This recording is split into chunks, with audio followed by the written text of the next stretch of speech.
Hi guys welcome to my channel.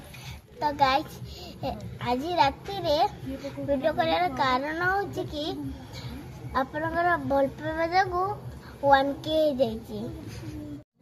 आपनकर भल पाइबा बहुत बहुत धन्यवाद। एमती सबले भल पाइबा दंतु। तो गाइस एबे राति 9:30 हेलानी।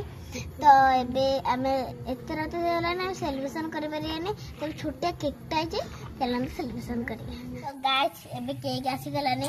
मु एत्ती जन पिला डाकी सेलिब्रेशन करिया पे। आ जे मोर मेन सागा जे मते रील्स करे साजी नाही त मामू घर जाई चियारी। तो चलो ते सेलिब्रेशन आराम करिया।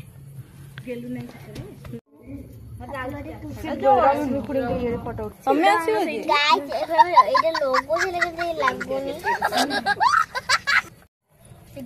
चलो तो फाइनली केक काटिया।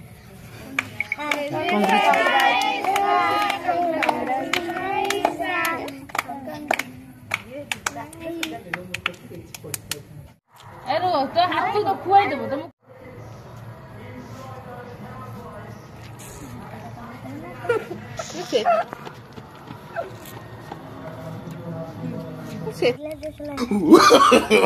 No.